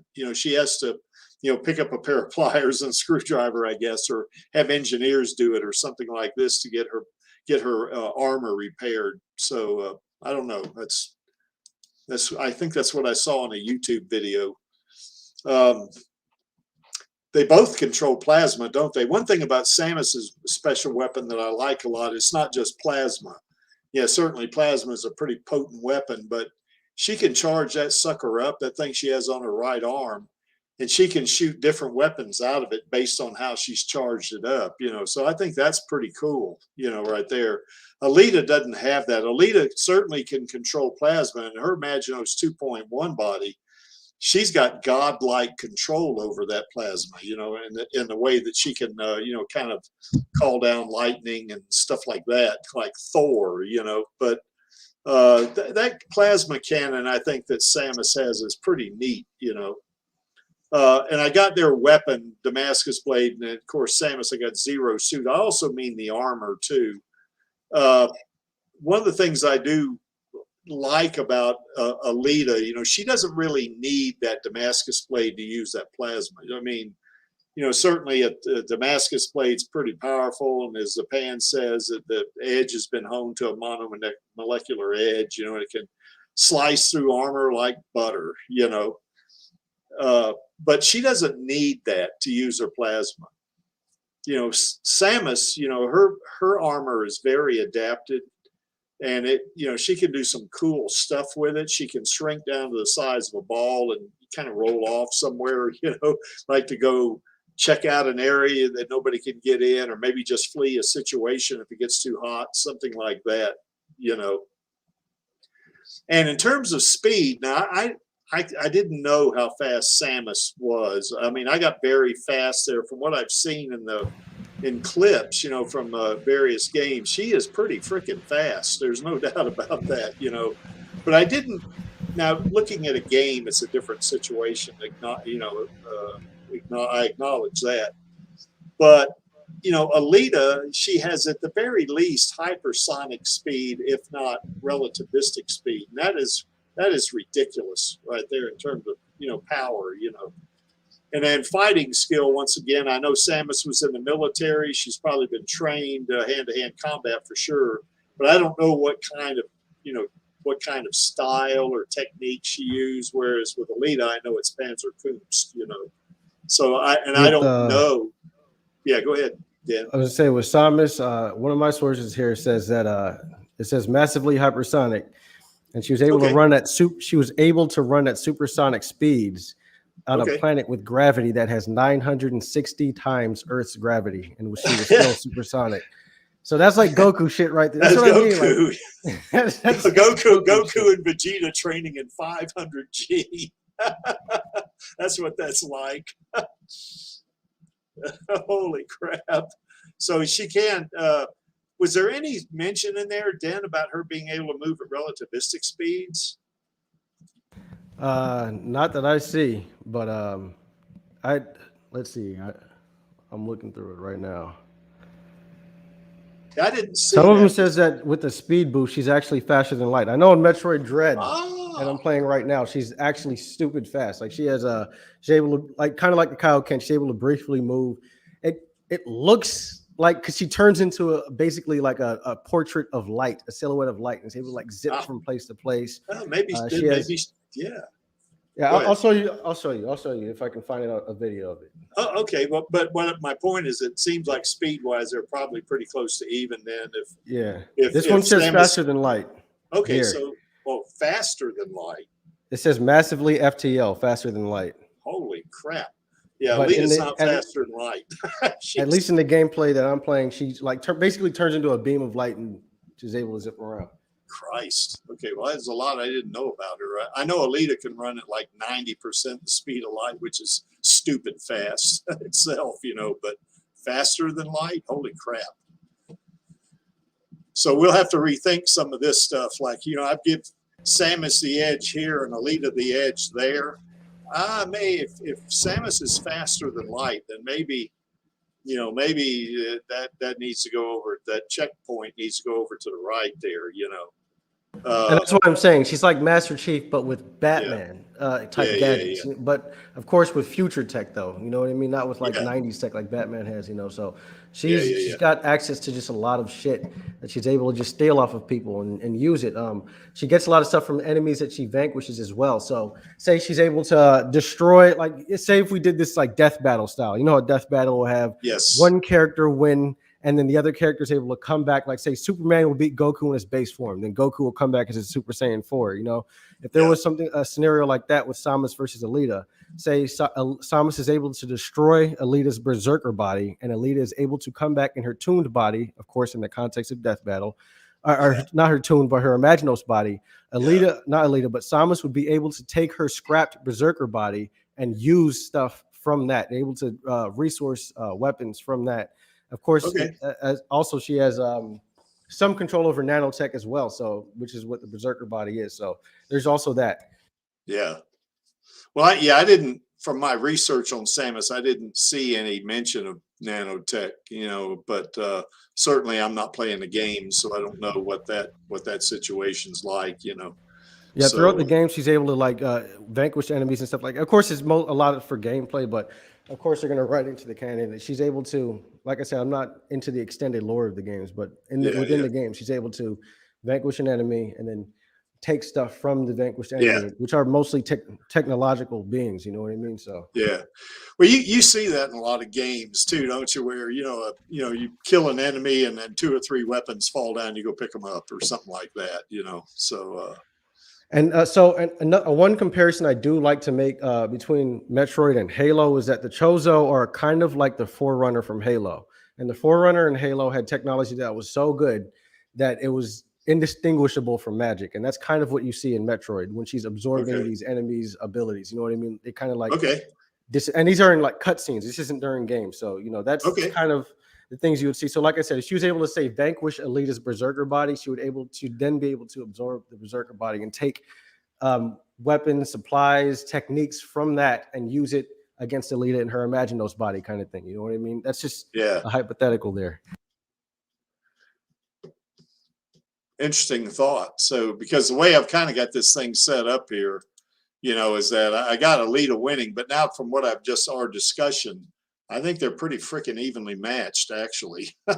Because I just didn't know enough about Samus, and I'll tell you, Samus might have the edge in a couple of areas too. So, but I still think they're pretty evenly matched. If Alita's in her 2.1 body, if she's in her Berserker or Toon body, Samus is going to beat her. It's just no doubt about it. So, whereas the Imaginos 2.1 body, Alita is going to be more like is going to be closer to Goku level, type power, which is kind of where Samus is from what my understanding here on the stream. So here's an interesting thought. Yeah, Samus, is interplanetary, but I would say this, Thorasuma, though, is that Samus is actually intergalactic. So she's, that technology is going to be pretty insane. It's in other words, now I will say this too about the manga is that, the folks on Jupiter and the folks on Venus, in those cities above the planets, I believe they are also interstellar. So that's just, you don't see that in the scrapyard, in Iron City, and you don't even really see it, in Zalem, because they have like different levels of technology and stuff like that. Whereas, in Zalem, as an example, the technology, a lot of it we'd recognize today, because they went through that war and a lot of stuff got destroyed, and they're just scrap. They're just digging for scraps all the time. Whereas like the cyber kingdom around Jupiter, or say the group around Venus, the DNA folks, I think they are interstellar themselves. They may even fly to other planets, exoplanets. So, I don't think there was any interstellar, at least not in the solar system as it was shown in Last Order. I don't think there's anything interstellar. I think they just colonized the solar system. I think there was. Didn't they think about attempting that or something like that and decided not to, or whatever it was? I can't remember. Well, I know the whole point was expansion, but I think what they did was they just colonized the solar system. Yeah, I kind of agree with Sin of Sanity. Samus is pretty well equipped. There's no doubt about that, just from what I've seen in the clips and just from what I remember in the game, how she can power up, I guess it'd be like a little green ball and she'd take that, that plasma cannon and it would charge it up or something like that. That's pretty cool, Well, here's the thing. So a lot of these sources are wanking characters a little bit. You know what I mean? So it may not be all the time. So say when we had Shantae, at her maximum, that isn't how she is necessarily all the time. Yes. With Samus, she doesn't necessarily have access to all this equipment all the time. But at her maximum, it does have her at Universal, which puts her pretty much where Goku was at the beginning of Dragon Ball Super, the sequel to Dragon Ball Z. So because of that black hole feat right there. Yeah. Well, do they have they don't have Alita in there, I guess, do they? Yeah, they do. So they have they list Alita below Samus. Now, on the tiers, I don't trust them completely. You know what I mean? Because when it comes to just telling me like straight up feats, like this character did this, you know what I mean? They're pretty spot on. So I've got Alita up here too. Yeah, well, the thing about it, though, you know, is that guy, you know, that guy, Danco, that does a lot of those death battle things, he does a really great job. But the one thing I haven't seen anything from them that I liked. Well, you know, I mean, he does a pretty good job analysis of it anyway. But, you know, he pit, you know, Alita up against Spider-Man, you know, but, and I'm not going to say who he says wins because I think that'd be a spoiler alert, I guess. But, you know, one thing I did occur to me, though, that he kind of lumped together Alita in her berserker body and her doll body, and he didn't consider the motorball body as one thing. You know, that's what I'm saying. A lot of these, yeah, a lot of these death battle websites and YouTube channels and stuff like that, they're doing volume. They're doing, okay, this week we're doing these two characters. This week we're doing these two characters. Whereas us, we're actual fans of the character. We're not just like blankly reading a wiki. You know what I mean? You know what I mean? So yes, we do refer to the wikis and stuff like that in the videos, but to get feats, but you know, we have deep knowledge of the characters. Whereas you'll see them do things like, one time Goku got hurt, so therefore he has a weakness to this, and it's like, no, he doesn't have a weakness to that. That's literally just the one situation. You know what I mean? So, That, but like I was saying, when they wank Samus, they do have her pretty fucking high. Yeah, like universal, like.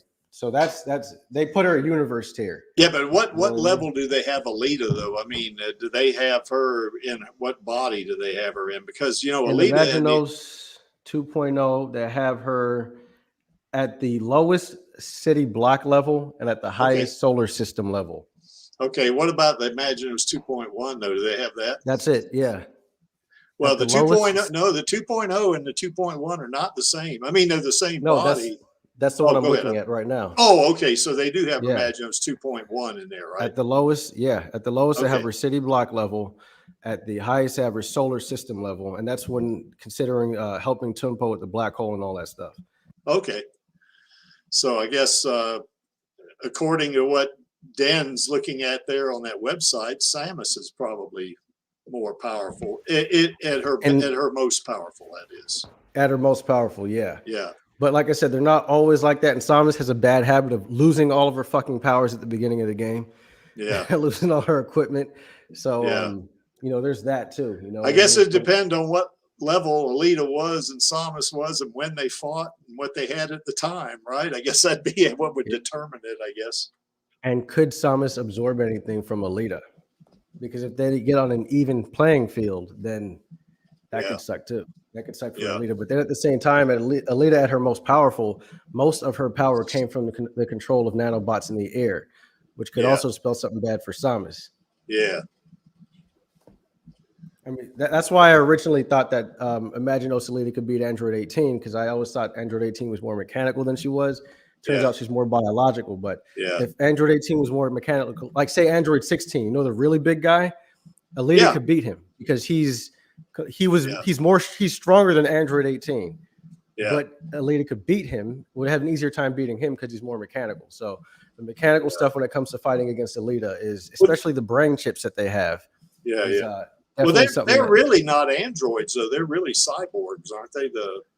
Well, 18 and 17 are basically completely biological. They were altered at a cellular level, so their cells are enhanced. So they're basically people. You can cut their arms off and they'll bleed. 16 is completely mechanical. He has got a brain chip. He's metal. So he is an android then. Yeah, if you see him get broken open in a couple episodes from now, so you get to see the inside of him. Yeah. Okay. No spoilers, Dan. But even like I said, even though he's stronger than Android 18, it would be easier for Alita to beat him because he has a brain chip. He's mechanical. 18's organic. She wouldn't have very much control over 18. You know, that's what really made her be able to stop Agama Body. Agama Body was never stronger than Alita, but he had those 3 brain chips able to control those nanobots in the air and control Alita's body. You know what I mean? And then when she was able to reverse that, that's when she was able to crush his hand. Well, she bitch slapped him, didn't she? Yeah, she did that too. Yeah. Yeah. Yeah. That'd be quite a slap too, I think. She bitch slapped him in a dream, and then he woke up bitch slapped with a bitch slapped face. Yeah. So I guess the Creek is going to have to relent here. I don't think Alita would win all the time. I think she would win some, but it would depend on, like Ben was saying, what level they had, what body Alita was in, at what time, so it could vary quite a bit, I think, so there's another bot, folks. Don't click on that. Let me block that. Shit. Damn, I wish people would be honest. Okay, well, anyway, I think we kind of wore this one out pretty good, I think. I think the consensus of everybody here is that Alita could win, but I think Samus would have a slight edge overall. Does that sound like what you would think, Dan? If they fought 10 times, Samus would win 6. Is that what I'm hearing? So if you completely randomize the scenario, you know what I mean? Yeah. I think, so like Samus is this armor and Alita's always in her Imaginos. Yeah. I think that most of the time Samus would win. Okay. So if you think about that, Alita always at her strongest. Samus randomized each time. I think Samus will have the edge most of the time. If it was Samus at her strongest, then no. So anyway, it's like you say, it depends on what they had and what time, what it was and all that. So yeah, I got you. So yeah, I guess Creek's going to relent on this one because I really didn't know Samus that well, just from what little I played the game and my limited research, so okay. So anyway, guys, did we miss anything? I mean, I think we kind of got everything out of this that we need anyway, or we discussed just about everything we could.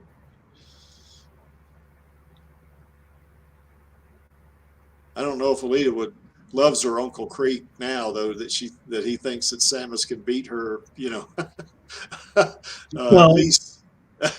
Based on their origins, I would say that from a video game perspective, Dan might be right, because after all, that's where Samus comes from, video games. But from a story perspective, I think that Kishiro will be able to come up with a really great story to explain a fight between Samus and Alita, and I'd really love to read his version of that story. Well, I do know that in those 3 shorts that I've got down in the description here of the stream, is that version of Samus, which is not the game version, there's no doubt about it, but that version to me looks very beatable. I think Alita would beat that version easily, in her Imaginos 2.1 body particularly. But it's kind of like you were saying, Do Not Stand By. That is not the version of Samus that the fans know, and it's, I guess, more or less canon or whatever. It's certainly not the game version. Because I saw her fighting a couple of bosses and she was barely hanging on, and then in one case, I think she actually jumped in her spaceship and flew off, so to get away. So that version of Samus in the shorts, I think, are not as powerful as Alita, but certainly the game Samus is. Creek's got to say, Samus would be a pretty tough nut for Alita to crack, I think, even in her Imaginos 2.1 body, if she can control, black holes and stuff like that, like Den says. So.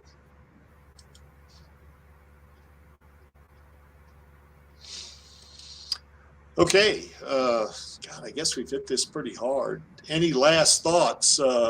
Alejandro, you got any last thoughts on this? Well, I would like to say that, including that Alita has antimatter heart with mic reactor, very powerful. Yeah. As Hugo said, he's the most human person that I have ever met. Yes. So I think it's a perfect combination of the human being with technical issues in her body that has a very great combination of the both sides of the coin, right?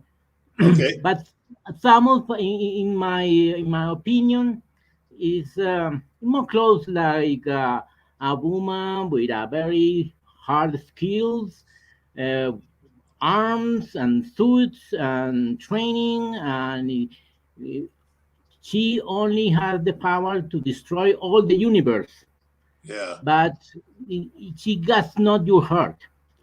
She she she is something missing in the human creation of the character. I'm very close, more close, and fall in love with Alita.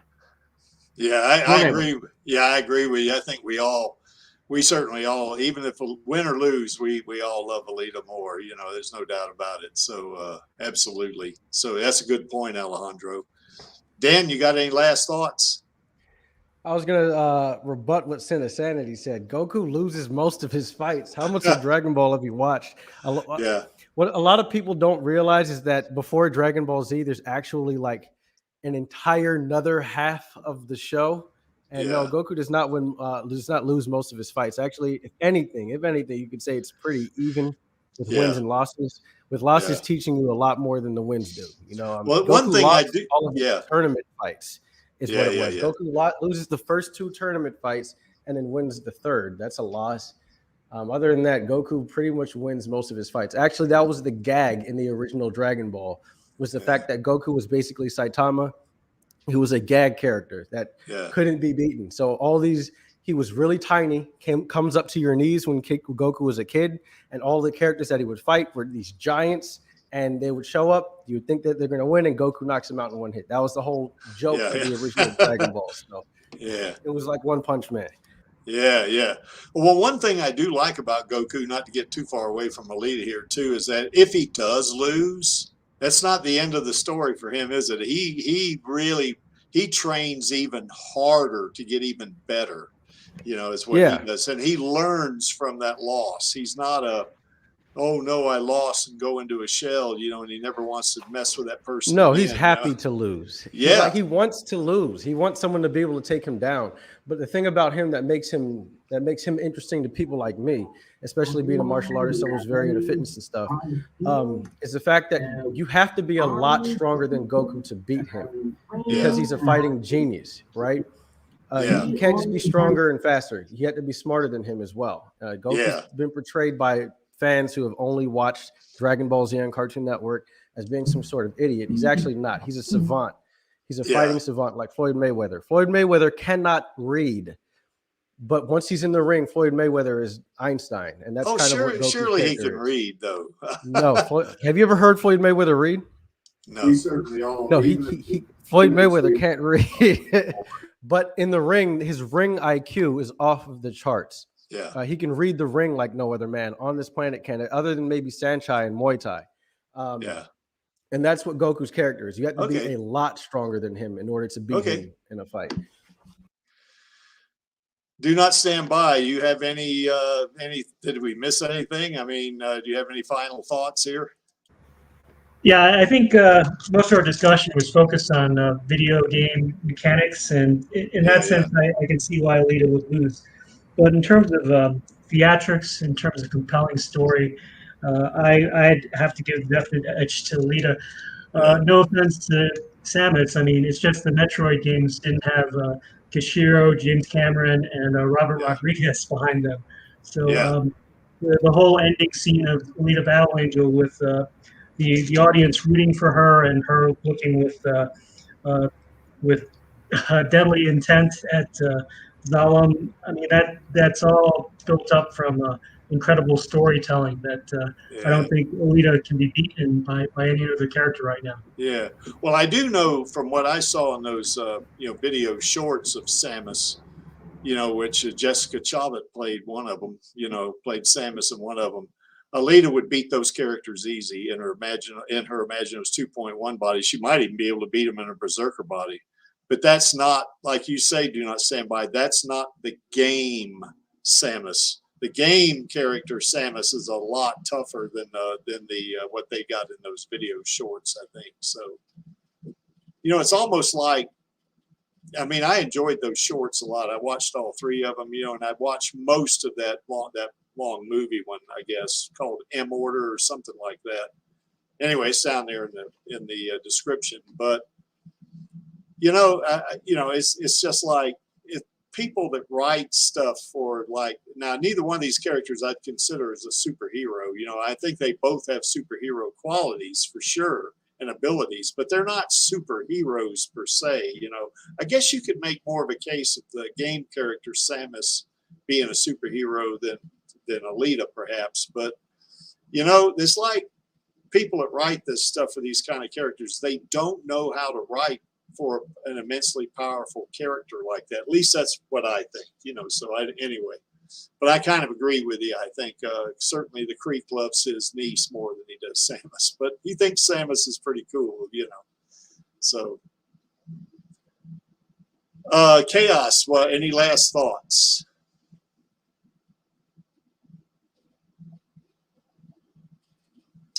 Oh, I think Chaos may have, he did put something in the private chat, say he had that he had to go. So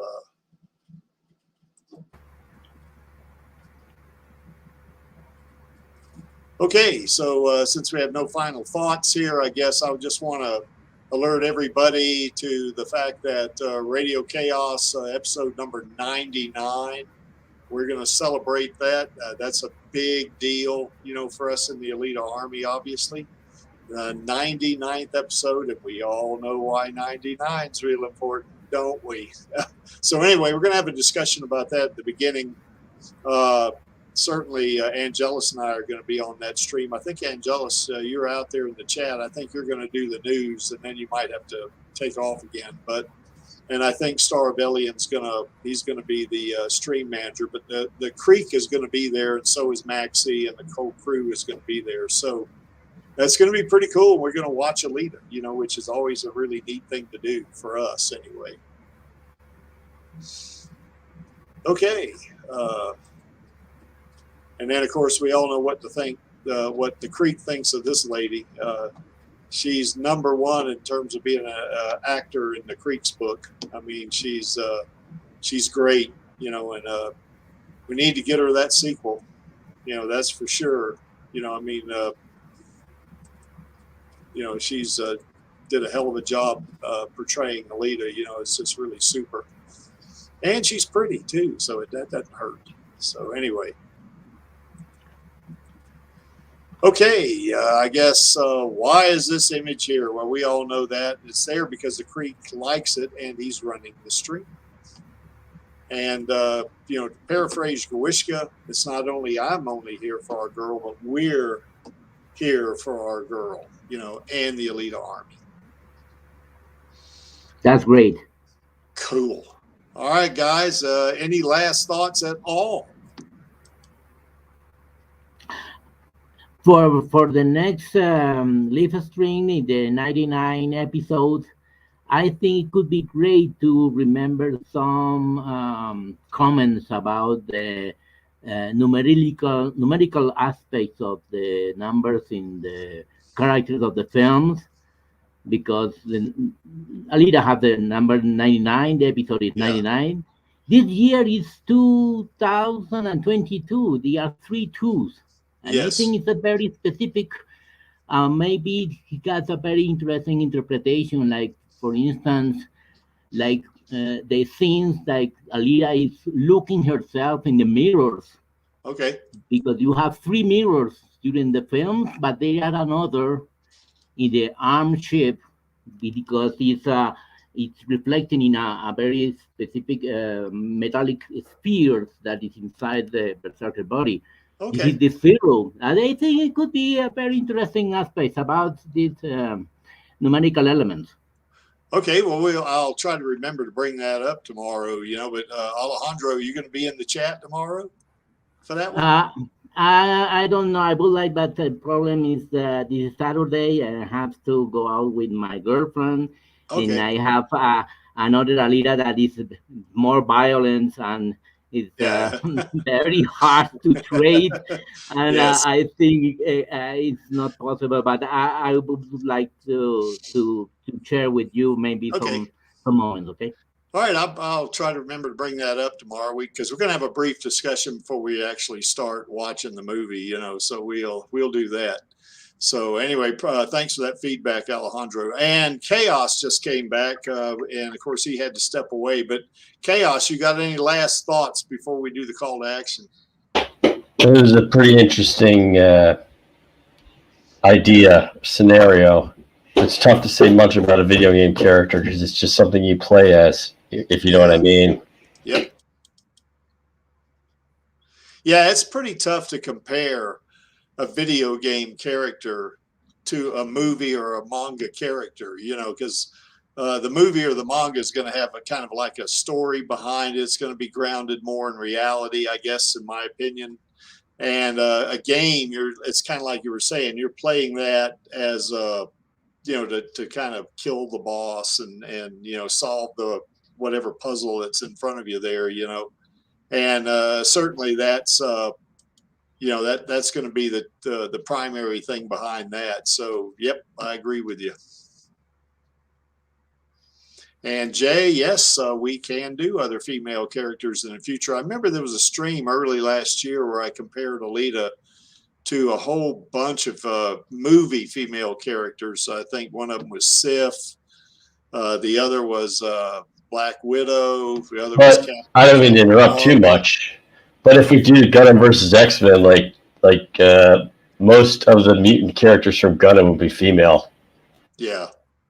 Well, we certainly can consider some of those folks from the X-Men franchise too. So yeah, we can do that. Right. Absolutely. I wrote it out in the Google Doc, so you can take a look at that one. Maybe it's the wrong suggestion, but you can take a look at it. Okay. All right. Well, shoot me a DM of that. Sure thing. Okay. All right, guys. Well, if there's no other thoughts, I guess it's time to do the old call to action, which is going to be our kind of the newer one, which would be Film No Sequels, Baby. On my count of 3, that would be 1, 2, 3. Film those sequels, baby. All righty. Good night and good day, and we'll see you tomorrow on the Radio Chaos stream. Thank you very much, gentlemen.